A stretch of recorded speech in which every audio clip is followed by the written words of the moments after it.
Psalm 91. Mit dem Psalm ist Jesus in Versuchung geraten, aber er hat widerstanden.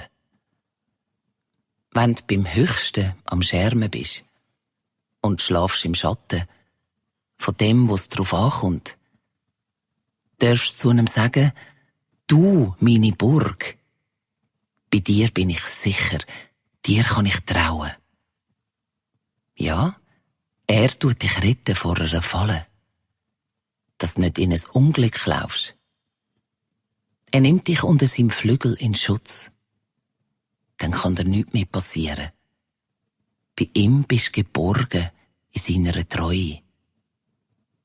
Du brauchst dich nicht zu fürchten, zur Nacht in der Dünkli oder am Tag von einem Schuss, der klopft. Auch nicht vor der Pest, die umschleicht. Oder einem Fieber, mitten in der Hitze. Ob 1000 sterben an seiner Seite, 10.000 links oder rechts, nichts kommt an dich an. Schau nur, dann siehst du es grad selber, wie es denen geht, die ihn nur verachten. Ja, ich bin nur bei dir geborgen.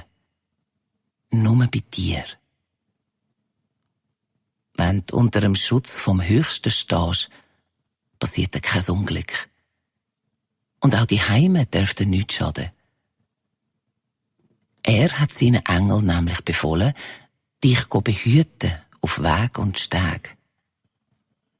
Die tragen dich dann auf der Hand über alles, sonst könntest du noch stürcheln über einen Stein. Du laufst sogar über Raubtiere und Schlangen. Dir folgen Leuen und Drachen. Er hängt an mir, darum will ich ihm helfen. Ich will ihn behüten, weil er mich kennt.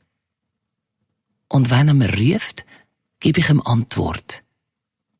Ich bleibe bei ihm in seiner Not und hole ihn daraus raus, aus allem. Dann wird er nicht mehr verachtet. Ich gebe ihm ein langes, erfülltes Leben und lasse ihn mein Reich sehen und erleben.